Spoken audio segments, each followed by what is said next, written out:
Nous allons nous intéresser justement à cet événement qui est la Pentecôte. Et c'est vrai que la Pentecôte en acte 2 a été un moment charnière dans l'histoire de l'humanité et dans le plan de Dieu pour les hommes.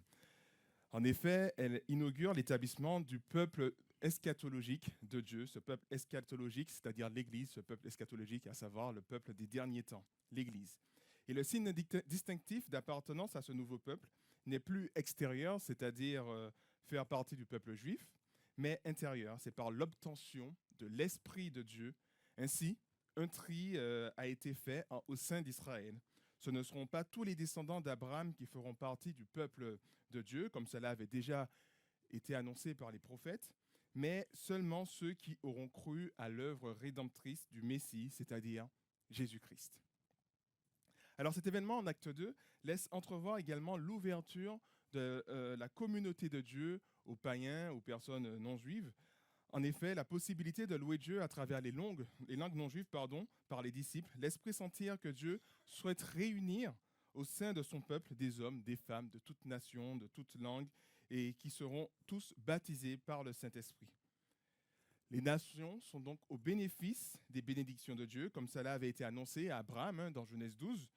Et ce qui caractérise ce nouveau peuple de Dieu, c'est sa capacité à réunir des hommes de différentes origines, tribus, langues, sous la seigneurie de Jésus-Christ. Cette unité, selon le plan de Dieu, fait écho à un autre épisode dans la Bible, où justement les hommes recherchaient une unité rebelle à Dieu et ont été forcés de se séparer et à cause de la division des langues que Dieu va opérer au sein de ce groupe de personnes. Des personnes qui vont rechercher une unité rebelle, et bien justement, je parle de Babel, l'épisode de Babel. Et effectivement, dans ces deux passages de la Bible, nous voyons qu'il est question d'unité. Toutefois, une différence majeure subsiste. Si dans le récit de Babel, les hommes recherchent une unité, disons, homogène, dans l'idée de ceux qui se ressemblent s'assemblent, dans Acte 2, il est question d'une unité qui se vit dans la diversité. Et je vous invite à étudier cela de plus près avec moi et nous verrons que la recherche d'une unité homogène ne rentre pas dans le plan de Dieu pour l'humanité, contrairement à cette unité dans la diversité. Et nous allons commencer avec le texte de Babel. Donc, ce texte se trouve dans Genèse chapitre 11. Nous allons lire les versets 1 à 4 pour commencer. Voilà. À cette époque-là, tous les hommes parlaient la même langue et tenaient le même langage. Lors de leur migration depuis l'Est, ils découvrirent une vaste plaine dans le pays de Shinéar et ils s'y établirent. Ils se dirent les uns aux autres, « Allons, moulons des briques et cuisons-les au four. » Ainsi, ils employèrent les briques comme pierre et le bitume leur servit de mortier. Puis, ils dirent, « Allons, construisons-nous une ville et une tour dont le sommet atteindra le ciel. Alors notre nom deviendra célèbre et nous ne serons pas disséminés sur l'ensemble de la terre. » Voilà, ici s'arrête notre lecture. Il est vrai que lorsque nous lisons ce passage, nous pouvons nous demander quel est le problème qu'il y a dans ce passage. Nous voyons que ce sont des hommes de la terre, ces hommes qui sont les descendants de Noé. Dans Genèse 9, il y a eu le déluge, et puis les descendants de Noé, ce sont ces hommes-là, suite au déluge, qui décident de se rassembler en un seul endroit, en un seul peuple, et construire une ville dans le but d'assurer une protection stable et dans ce vaste monde, une protection stable dans ce vaste monde qui est plein de mystères. Ainsi qu'une tour, symbole de leur unité, symbole de leur grandeur, qui leur permettra d'atteindre le ciel. En fait, le problème ne se trouve pas dans l'ouvrage qu'ils cherchent à accomplir, la ville et la tour, comme si Dieu était contre toute forme d'avancée technique, mais plutôt dans leur motivation. Ils cherchent à ne pas être disséminés sur l'ensemble de la terre. Et cette volonté des hommes va directement à l'encontre du commandement de Dieu adressé à l'humanité, dans Genèse chapitre 1, verset 28. Et on retrouve ce commandement lorsque, après le déluge, où Dieu justement réitère ce commandement dans Genèse chapitre 9, versets 1 et 7. Alors il dit justement, entre autres, de se multiplier et de remplir la terre. Rendez-vous en maître, dit-il. Et les hommes de Babel refusent de se répandre sur toute la terre et décident de s'établir dans un seul endroit. Et cela va contre ce que Dieu veut pour les hommes. En fait, dès les premiers chapitres de la Bible, nous voyons Dieu qui crée un monde non pas monochrome, non pas un monde monolithique, mais au contraire, il semble se complaire à mettre en valeur l'unité dans la diversité. Il crée plusieurs espèces d'arbres fruitiers, plusieurs espèces d'animaux. Il prend plaisir à créer des opposés, le ciel et la terre, nuit, jour, homme, femme. Et ce ne sont pas des opposés qui rentrent en conflit, mais plutôt qui se complètent, des opposés qui s'harmonisent et qui ne se heurtent pas. Et dans cette même veine, Dieu souhaite que l'homme puisse se répandre sur toute la terre et la dominer. Et les théologiens voient à travers ce mandat de Dieu le fondement de la culture, de toutes les cultures humaines. Le fait de s'installer à différents endroits de la terre pour la cultiver et la transformer pousse l'homme à développer différentes manières de vivre, différentes aptitudes, en fait, selon le lieu, selon le climat, des règles, même un langage aussi adapté à ce lieu, à ce climat et toutes ces choses. Un climat spécifique. Autrement dit, à développer une culture propre à chaque groupe. Et c'est intéressant parce qu'au chapitre 10, on a lu le chapitre 11, et au chapitre 10 de la Genèse, qui se situe chronologiquement après Babel, mais thématiquement se situe avant, mais chronologiquement, c'est une histoire qui se situe après Babel. Le chapitre 10 nous décrit l'accomplissement partiel de ce plan de Dieu pour l'homme, où nous voyons la descendance de Noé composée de différentes nations, langues, s'en situant dans différentes localités. Or, si nous revenons à notre texte, nous constatons que les bâtisseurs de Babel ont fait tout le contraire, mais en quoi est-ce réellement un problème de vouloir rester ensemble et non pas se répartir sur toute la terre? En fait, dès le début de notre texte, nous constatons un problème. L'humanité parle une même langue et tient le même langage, nous dit notre texte. Deux choses l'une. Soit ils vivent une unité de pensée parfaite, qui fait qu'ils sont d'accord sur tout, soit il y a interdiction de penser différemment du groupe, et de ce fait, cette unité de pensée est donc oppressive en fait. On n'a pas le droit de penser différemment, une seule langue, une seule façon de voir les choses. Et il nous suffit de regarder notre monde, pour voir ne serait-ce que la politique, pour constater qu'il n'existe pas dans ce monde de pays où il y a une unité de pensée absolue. Plein de gens pensent en quelque part différemment, ou ils ont différentes idées pour apporter une solution à un problème bien précis. Et on retrouve cela, cette unité seulement en général plutôt dans les dictatures où la population parle la même langue et est forcée de tenir le même langage. En fait, nous constatons que dans cette recherche d'unité homogène, il est imposé aux hommes de Babel une seule façon de voir et de penser, sans possibilité d'altérité, sans possibilité d'avoir quelque chose de différent. Et finalement, nous pouvons comprendre aussi que ces déclarations, lorsqu'ils disent « allons, moulons » ou « allons, construisons », ne sont pas des invitations à participer à un projet harmonieux, mais plutôt une manière d'imposer une seule vision des choses, une seule manière de vivre, d'imposer un projet. De plus, notons que... Alors, ce que je... Ouais, c'était là aussi. De plus, notons que le fait que l'humanité ne parle qu'une seule langue est aussi problématique. En effet, aucune langue ne peut s'arroger le monopole du sens de la vérité, car chaque langue a sa spécificité qui décrit la réalité d'une manière différente des autres langues.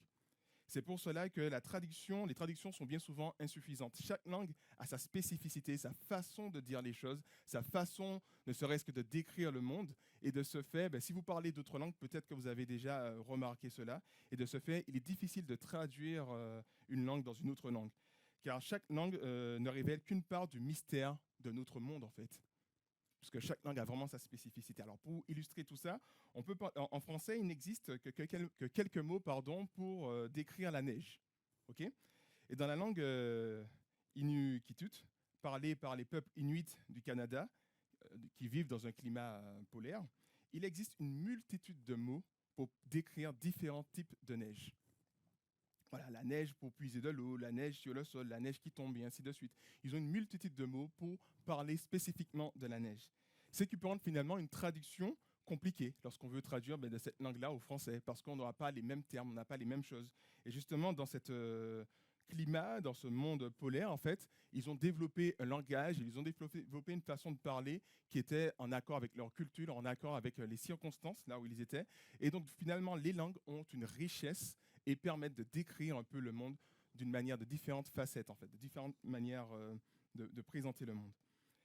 Et c'est vrai qu'en pensant à cela, ça m'a fait penser aussi au fait que je viens de la Martinique et le créole est ma langue, je pense, maternelle.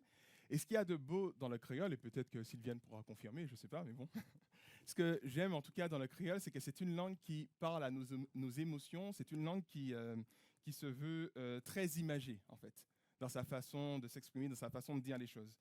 Et donc, du coup, je trouve que c'est une langue propice pour raconter les histoires. Ça rend l'histoire un peu plus vivante, ça nous implique un peu plus émotionnellement lorsqu'on voilà, on se raconte des histoires, lorsqu'on parle de quelque chose voilà, en créole.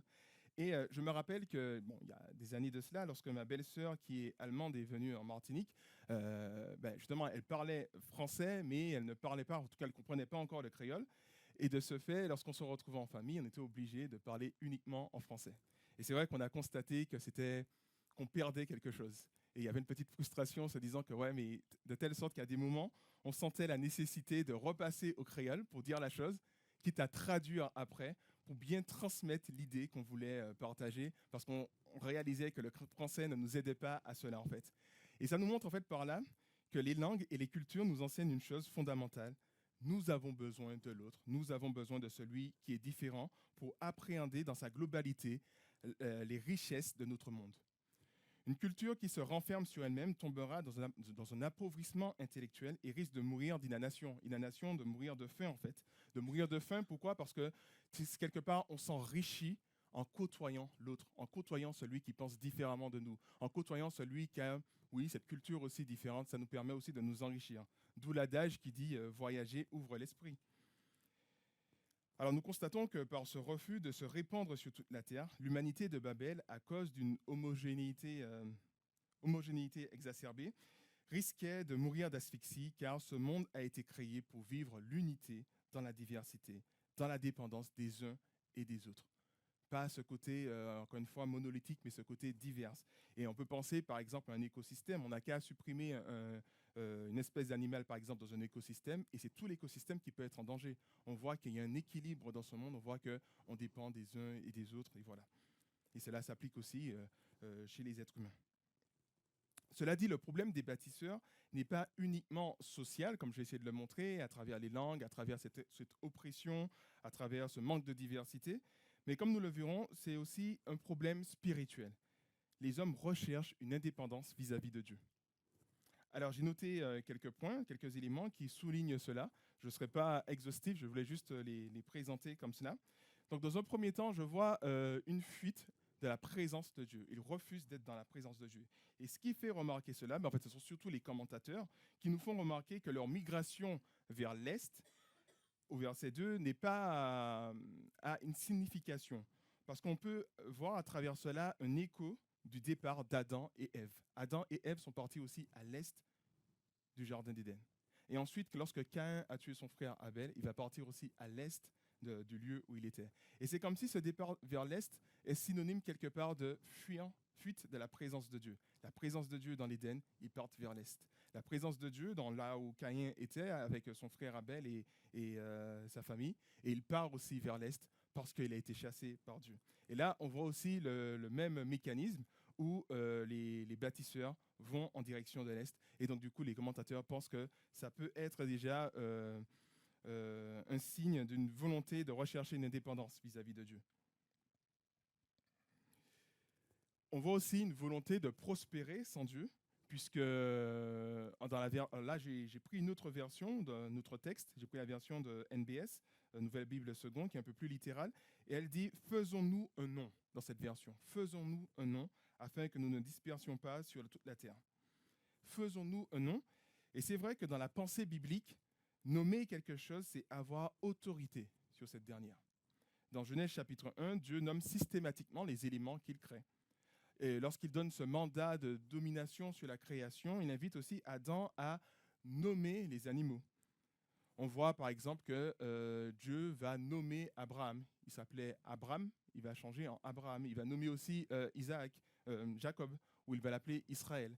Donc il y a vraiment cette idée, en fait, finalement, celui qui donne un nom, c'est celui un peu qui a cette autorité dans la pensée biblique. Et on peut penser également, alors là, je n'ai plus les exemples en tête, mais à ces rois en Juda, il me semble, où lorsque un autre royaume dominait sur Juda, venait attaquer Juda et conquérir Juda, bien souvent, le roi qui attaquait renommait le roi d'Israël, lui donner un autre nom, et c'est une façon d'imposer également son autorité, montrer que c'est lui qui a cette autorité.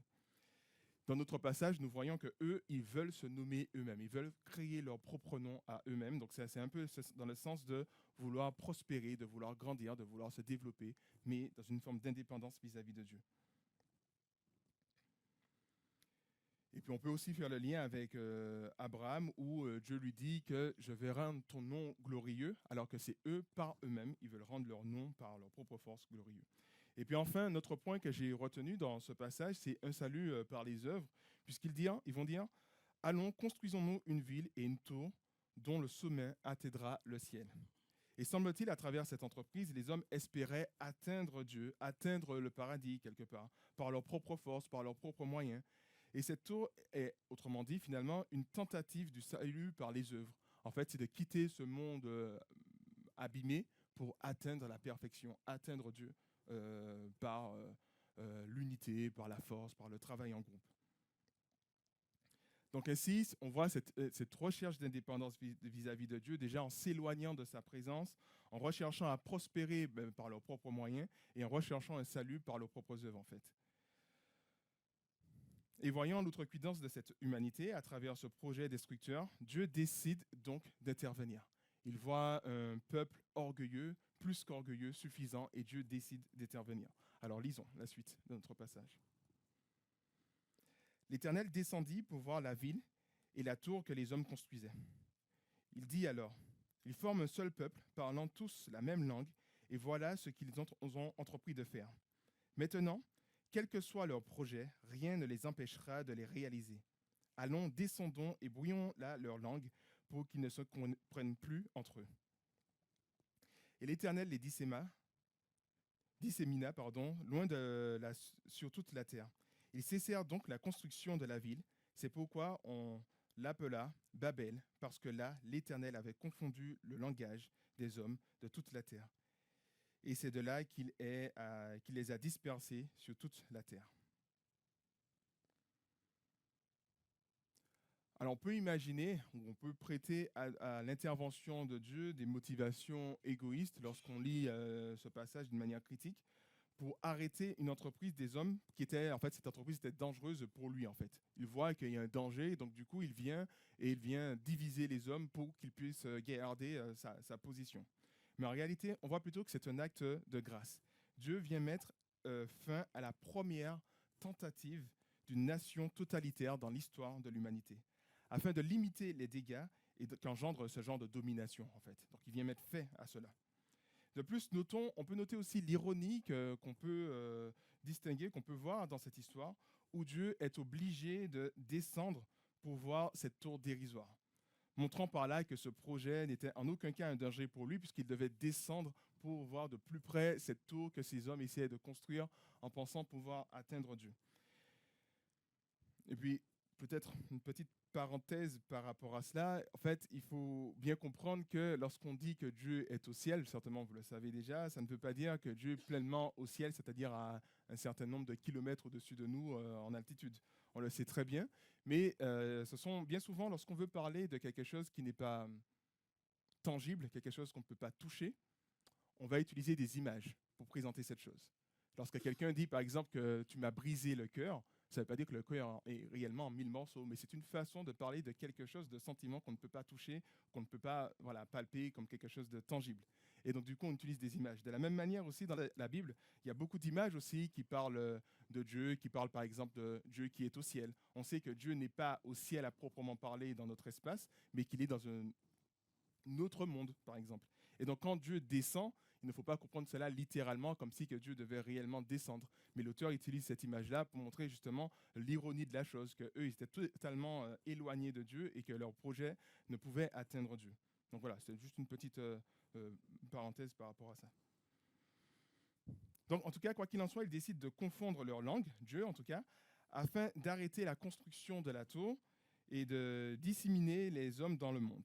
Par son intervention, il limite les conséquences du péché dans sa création, et en même temps, il réalise son plan initial, à savoir pour l'humanité, à savoir que les hommes puissent se répandre sur toute la terre. C'était ça son plan initial. Cela dit, alors que cette dispersion devait se faire dans la communion, on constate plutôt une dispersion dans la confusion. Ils ne se comprennent pas, ils se séparent, ils partent, et il n'y a plus cette communion entre ces populations. Et en fait, l'épisode de Babel reste donc une histoire inachevée dans le plan de Dieu pour les hommes.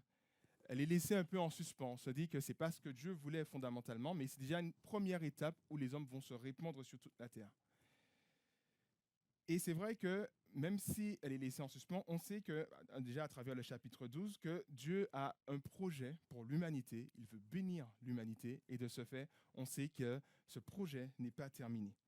Et pour voir la suite de cela, il nous faut continuer dans Acte 2. Dans Acte 2, des milliers d'années plus tard, justement, Dieu veut bénir les peuples et intervient durant cet épisode de Acte 2. Alors, je vous invite à lire justement ce passage avec moi. Quand le jour de la Pentecôte arriva, ils étaient tous rassemblés au même endroit. Tout à coup, un grand bruit survint du ciel. C'était comme si un violent coup de vent s'abattait sur eux et remplissait toute la maison où ils se trouvaient assis. Au même moment, ils virent apparaître des sortes de langues qui ressemblaient à des flammèches. Elles se séparèrent et allèrent se poser sur la tête de chacun d'eux. Aussitôt, ils furent tous remplis du Saint-Esprit et commencèrent à parler dans différentes langues, chacun s'exprimant comme le Saint-Esprit lui donnait de le faire. À ce moment-là, des Juifs pieux venus de chez tous les peuples du monde, séjournaient à Jérusalem. En entendant ce bruit, ils accoururent en foule et furent saisis de stupeur. En effet, chacun d'eux les entendait parler dans sa propre langue. Dans leur étonnement, ils n'en croyaient pas leurs oreilles et disaient « Voyons, ces gens qui parlent, ne viennent-ils pas tous de la Galilée? Comment se fait-il donc que nous les entendons s'exprimer chacun dans notre langue maternelle? Nous sommes Parthes, nous sommes Mèdes ou Élamites, nous habitons la Mésopotamie, la Judée, la Cappadoce, le Pont ou la province d'Asie, la Phrygie ou la Pamphylie, l'Égypte ou le territoire de la Libye près de Cyrène, ou bien nous vivons à Rome. Vous l'avez? Attends, excusez-moi. Ah non, j'ai oublié de changer, je suis désolé. Voilà, excusez-moi. Où est-ce que j'en étais? Oui, voilà. Nous vivons à Rome, nous sommes juifs de naissance ou par conversion. Verset 11. Nous venons de la Crète ou de l'Arabie, et pourtant chacun de nous les entend parler dans sa propre langue des choses merveilleuses que Dieu a accomplies. Ils ne revenaient pas, plongés dans la plus grande perplexité, ils se demandaient entre eux qu'est-ce que cela peut bien vouloir dire. Dans cet épisode, tout comme le récit de Babel, nous voyons un peu un lien entre ces deux épisodes. Tout comme le récit de Babel, nous retrouvons un groupe de personnes qui se rassemblent au même endroit. Donc c'est sur une plaine pour Babel, et là il est question de la chambre haute. Dans Actes des Apôtres, on voit ça au chapitre 1, dans cette chambre haute qui se rassemble. Et une tour pour les autres, dans Babel. L'un pour prier dans la dépendance de Dieu, toujours on voit ça dans Acte 1, verset 14, et l'autre pour atteindre Dieu par ses propres forces. Dans les deux passages, Dieu descend. Dans l'un, c'est pour arrêter un projet de folie. Dans l'autre, c'est par des langues de feu pour habiter en ces hommes par son Saint-Esprit. Il nous est aussi fait référence des langues. Dans Actes des Apôtres, ces langues sont vectrices de communion. Dans Babel, de confusion. Puisque ces langues, dans Actes des Apôtres, rassemblent les personnes qui viennent écouter, qui sont émerveillées par cela. Il est aussi question de dispersion. Dans Babel, cela se fait dans la perte d'unité. Et dans Actes des Apôtres, alors pas dans notre texte exactement, mais au chapitre 8, on voit que cela se fait en annonçant un message unificateur, l'évangile de Jésus-Christ que je vous ai partagé, Acte 8, verset 4. Donc on voit un peu le lien qui existe entre les deux, en fait, où on peut voir des similitudes. Et en fait, le plan de Dieu pour les nations passe à une seconde étape avec la Pentecôte, avec la descente du Saint-Esprit. L'annonce de l'évangile de Jésus, qui a pour vocation la réconciliation dans un premier temps avec Dieu, mais avec les hommes, doit être annoncée sur toute la terre, comme Jésus l'a demandé. Dans Acte 1, il dit, voilà, vous serez mes témoins à Jérusalem, dans toute la Judée, la Samarie et jusqu'au bout du monde. Et en fait, Dieu n'est pas seulement le Dieu d'un peuple, mais il est le Dieu de tous les peuples. Et il est venu répondre à un problème fondamental que l'humanité cherche à résoudre, c'est le vivre ensemble. Et force de constater que l'histoire de l'humanité est composée de dominants et de dominés, où un peuple, un groupe, un individu cherche à imposer son pouvoir sur un autre. Les guerres et les conflits sont presque aussi anciens que l'homme lui-même, en fait. C'est-à-dire que ça remonte à des temps anciens, en fait, ces conflits qui existent entre les hommes. Et dans cette perspective, la domination oppressive qu'on retrouve à Babel reste toujours un problème aujourd'hui pour nous. Et c'est vrai qu'il fut un temps, les humanistes pensaient qu'à force d'éducation ou de savoir, les hommes pourraient apprendre à vivre ensemble. Cela dit, durant les deux guerres mondiales du siècle dernier, et ces deux guerres qui ont été provoquées justement par ces hommes humanistes, ces deux guerres mondiales ont mis à mal finalement cette pensée humaniste, montrant par là que même des gens qui pensaient qu'en étant cultivés, on pourrait vivre en harmonie, ce sont ces mêmes gens cultivés qui ont aussi provoqué cette guerre catastrophique, ces guerres catastrophiques. De plus, quand bien même des gens de différentes cultures arrivent à vivre ensemble, subsiste le problème du racisme, à savoir le mépris de l'autre, la méfiance à son égard, ou le sentiment de supériorité par rapport à celui qui est différent de soi. Cela semble une réalité persistante et un problème insoluble en fait. C'est un problème qu'on ne peut pas régler. Et rappelons-nous que cela remonte en fait à l'origine du péché, de la chute, où il y a une rupture entre Adam et Ève. Et cette rupture s'est propagée dans toutes les sphères de la société, dans toute forme de relation. Et en fait, aucune loi ne peut sonder les cœurs et les reins pour connaître les pensées des hommes et pour remédier à ce problème. Alors certes, nos sociétés cherchent avec raison, cherchent à lutter contre cela, mais elles ne pourront jamais totalement supprimer ce problème qui existe entre les êtres humains, ce problème de division, ce problème de rejet, ce problème même de repli sur soi. Et c'est là qu'intervient l'œuvre rédemptrice de Dieu.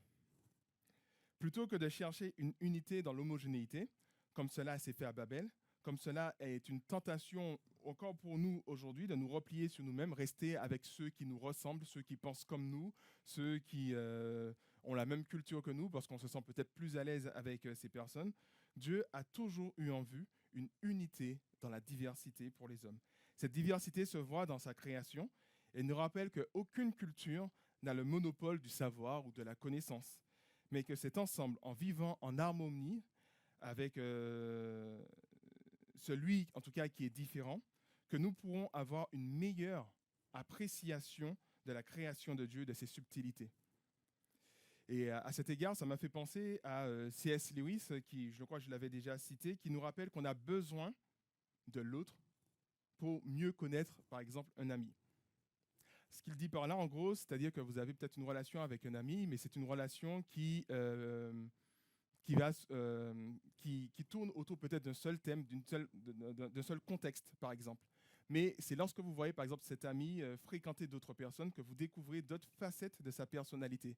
Et vous pouvez dire, ah, je ne savais pas que tu étais comme ça aussi. Ah, je ne savais pas que tu aimais cela aussi. Parce qu'en fait, on voit qu'une seule facette de cette personne dans l'amitié. Et en fait, un être humain est tellement complexe que pour apprendre pleinement à le connaître, c'est comme s'il faut être ensemble, en fait. Voir comment il se comporte au travail, voir comment il se comporte avec ses collègues, avec sa famille, avec ses amis, même avec son chien, par exemple. Et c'est comme cela, en fait, qu'on voit que à peu près toutes les facettes de cette personne, de sa personnalité. Et C.S. Lewis nous disait qu'on a besoin de l'autre pour mieux connaître justement un proche, pour mieux connaître un ami. Et il disait cela dans la même mesure, disait cela aussi pour parler de Dieu. Si Dieu est encore plus complexe, c'est comme si on a besoin des uns et des autres pour connaître Dieu. Par nous-mêmes, dans notre relation, on ne pourra jamais apercevoir l'étendue de la richesse de Dieu dans qui il est. Et c'est pour cela aussi que durant les cultes, que c'est merveilleux d'entendre les prières de tout un chacun, d'entendre les témoignages, d'entendre comment l'autre parle de Dieu, parce que ça nous permet de découvrir d'autres facettes de Dieu, peut-être qu'on connaît moins, parce que ça correspond moins bien à notre personnalité. Et de ce fait, on peut dire aussi la même chose en ce qui concerne les cultures. Toutes les cultures, bon, il y a du beau, il y a du mauvais aussi dans les cultures, mais dans tout cela, ça nous permet aussi de mieux appréhender le monde et sa richesse. Si on repense aux Inuits, ça nous permet de voir aussi que eux, ils avaient discerné une certaine déclinaison de différents types de neige que peut-être que d'autres ne vont pas remarquer parce qu'eux ne vivent pas dans les mêmes contextes. Donc c'est intéressant de voir que justement, une culture peut enrichir une autre. Et chaque culture dit quelque chose de la création, dit quelque chose finalement de ce que Dieu a fait, et ça nous permet de mieux appréhender cette richesse de la création. Et puis aussi, d'ailleurs, Stéphane l'a dit, on peut se rappeler que cette unité dans la diversité trouve son origine en Dieu. Dieu, il est un et trois à la fois. Dieu, il est le seul Dieu, un seul Dieu unique, mais en trois personnes, Père, Fils, Saint-Esprit. Le Père n'est pas le Fils n'est pas le Père. Le Saint-Esprit n'est pas le Fils, le Fils n'est pas le Saint-Esprit, et le Saint-Esprit n'est pas Dieu, et le Père n'est pas le Saint-Esprit. Et donc, de toute éternité, avant que Dieu n'ait créé quoi que ce soit, cette diversité déjà existait dans une unité, quelque part. Cela existait en Dieu, et Dieu a voulu créer un monde, quelque part, presque à son image, quelque part, selon ce qu'il a en lui. Et justement, Stéphane a parlé de l'amour, et c'est pour ça que le monde est fondamentalement amour. C'est par amour que Dieu a créé ce monde, et c'est uniquement par cela. Et l'amour, si vous voulez, c'est la loi absolue qui est censée diriger ce monde, même si ce n'est pas le cas aujourd'hui, compte tenu des circonstances. Mais en tout cas, voilà, on retrouve finalement cette unité dans la diversité, même au sein de Dieu. Et peut-être pour insister un peu plus, peut-être parce que vous n'êtes pas convaincus, on peut justement, je vous ai partagé des passages d'Apocalypse où nous voyons ce peuple eschatologique, ce peuple des derniers temps de Dieu, qui est composé d'hommes de toute tribu, de toute langue, de tout peuple, de toute nation, qui se rassemblent autour de Dieu et autour de l'agneau, et qui vivent sur cette nouvelle création dans ce monde. Par exemple, on le voit dans Actes 5, verset 9, on le voit aussi, Apocalypse 5, verset 9, ou alors dans Apocalypse 7, verset 9 aussi. À chaque fois, c'est verset 9, 5 et 7. Encore, ce qui est encore plus parlant, c'est dans Apocalypse 21 et verset 24, où nous voyons les rois de la terre qui viendront apporter leur gloire à Christ. Leur gloire, à savoir ce qui fait leur fierté, en fait, qui suscite en tout cas leur fierté. Alors, on peut penser à toutes ces avancées peut-être technologiques que les cultures ont développées, mais on peut penser aussi à ce qui fait la fierté d'une culture. Je ne sais pas, on peut se dire par exemple, alors je dis cela comme ça, mais peut-être que c'est une caricature ce que je dis, mais que peut-être que les Allemands vont apporter leur côté rigoureux, sérieux dans leur travail, par exemple. Et ils vont déposer ça au pied de Dieu, dans la mesure où c'est une qualité qui glorifie Dieu dans leur façon d'appréhender les choses de ce monde, avec le côté un peu rigoureux qu'on peut retrouver chez les Allemands. Je ne sais pas si c'est une caricature. Ou alors on peut penser aussi aux Japonais, avec le respect qu'ils ont. Ils ont un côté assez respectueux dans leur culture, et donc ils peuvent déposer ça au pied de Dieu. Alors, ce n'est pas tout qui est bon. Par exemple, nous, on ne va pas déposer notre côté râleur au pied de Dieu. Ça va rester à l'extérieur du paradis. Tout cela pour dire en fait que dans les cultures, il y a du bon et du mauvais dans tous les cas. Je ne suis pas en train de dire que les cultures sont parfaites et puis qu'il faut les appréhender, les embrasser à bras le corps. Non, s'il y a du bon et du mauvais. Mais nous sommes appelés justement à rechercher ce qu'il y a de bon, à découvrir, à apprécier ces choses. Finalement, le nouveau peuple de Dieu trouve son unité dans l'œuvre accomplie par Christ. Et j'ai cité 1 Corinthiens 10, et il nous dit qu'il parle de la scène en fait. Et c'est vrai que la scène a cette signification qui rassemble. On le voit au chapitre 11. 1 Corinthiens 11, il y a un problème d'unité lors de la célébration de la scène. Et l'apôtre Paul leur dit que vous discréditez finalement l'œuvre que Christ accomplit pour vous. Vous insultez ce que Christ est en train d'accomplir, a accompli pour vous à travers sa mort et sa résurrection. Parce que justement, la scène, c'est la signification par excellence d'un peuple qui se rassemble autour d'une seule personne. Et il dit, et le pain que nous rompons ne signifie-t-il pas que nous sommes au bénéfice du corps de Christ offert pour nous?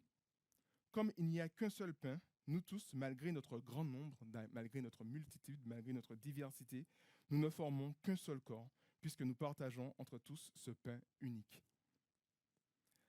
Christ est celui qui nous rassemble, et le don du Saint-Esprit lors de notre conversion vient sceller cela, vient sceller notre entrée dans le peuple de Dieu. Et rappelons-nous que ce peuple multiculturel est un miracle dans ce monde.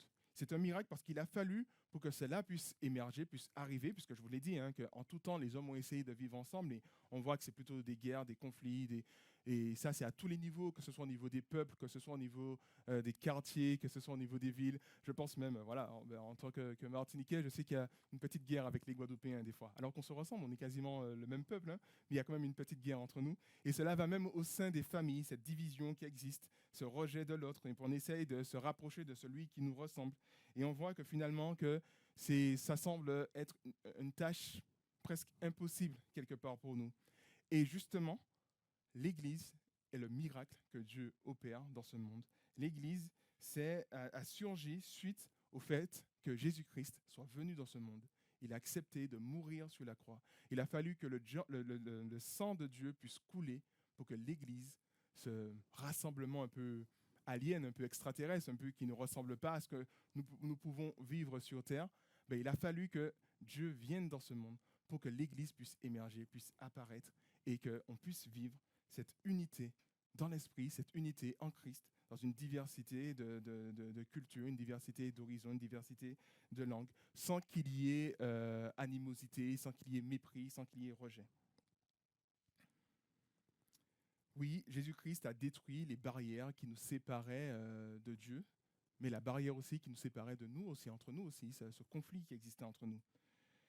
Et nous qui sommes entrés dans ce peuple, nous sommes invités dès à présent à vivre cette unité. Alors bien entendu, je sais très bien que sur Terre, ce sera compliqué de vivre cette parfaite unité harmonieuse que Dieu veut pour nous, mais nous sommes convaincus que lorsqu'il reviendra, cela sera totalement accompli dans sa nouvelle création, où des hommes de toute langue, de tout peuple, de toute nation, enfin voilà, pourront vivre ensemble dans l'harmonie, dans cette unité en Christ et dans une interdépendance des uns des autres, voilà, dans un enrichissement mutuel. Alors c'est vrai qu'aujourd'hui cela est compliqué pour nous, mais je crois que la Bible nous invite à cela, nous invite à œuvrer à cela, nous invite à vivre dès à présent cette réalité céleste. Et je prends pour preuve tous ces commandements qui nous parlent des uns et des autres. Aimez-vous les uns les autres, supportez vos fardeaux les uns les autres, soumettez-vous les uns aux autres, voilà, encouragez-vous mutuellement. Donc voilà, il y a à plusieurs reprises dans le Nouveau Testament ces commandements qui nous parlent des uns les autres, comme si finalement on ne peut pas grandir seul en tant que chrétien. On a besoin de l'autre. On a besoin de la vie de l'autre. On a besoin de la différence de l'autre pour pouvoir grandir en tant que chrétien. Comme je disais, on voit dans Actes aussi, on voit cette unité qui est assez forte.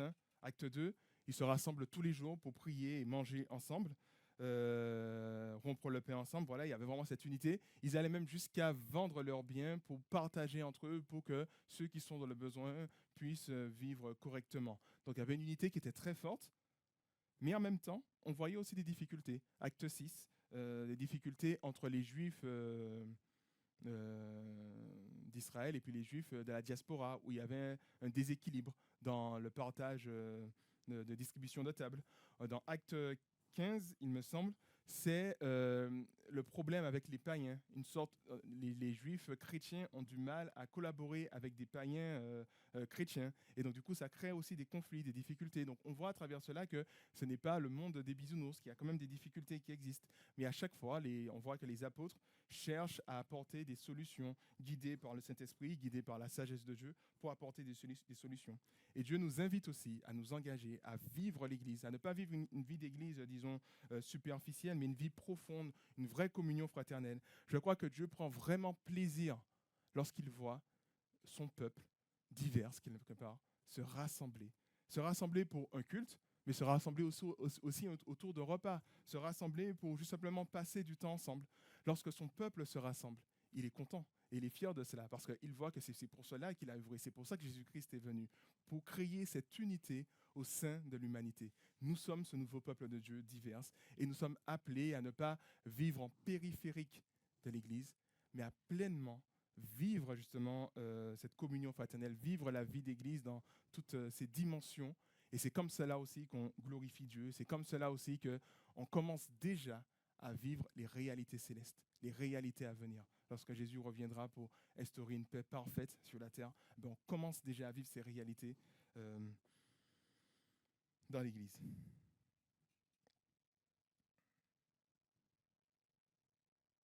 Voilà, une unité malgré nos différences et de voir à travers cela que, en fait, finalement, nos différences feront notre force aussi. Le fait de penser différemment, de voir les choses différemment, ça peut faire aussi notre force. Donc, je crois que Dieu nous invite à cela.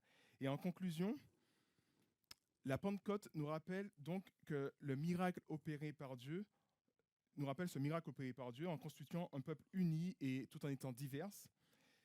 Et certes, nous sommes encore loin d'un accomplissement total, nous sommes en cheminement, mais nous sommes appelés déjà dès à présent à vivre cette réalité d'une unité harmonieuse dans cette diversité. Nous sommes invités à faire tous nos efforts pour tendre vers cette réalité qui atteindra son paroxysme quand Dieu reviendra.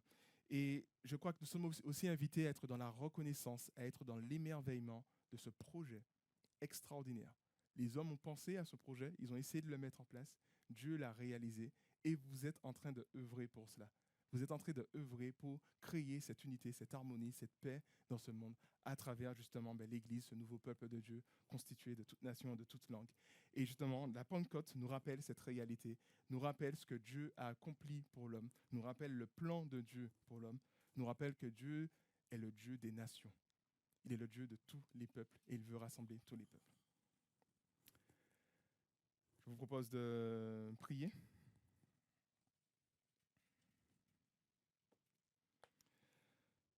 Seigneur, notre Dieu, nous te remercions pour ce rappel que nous vivons à travers cet événement, la Pentecôte. Il y a quelques 2000 ans de cela, tu as envoyé, déversé ton esprit, comme cela était annoncé chez les prophètes, comme cela était attendu par les prophètes, en se disant, en étant émerveillés par cet événement qui devait avoir lieu.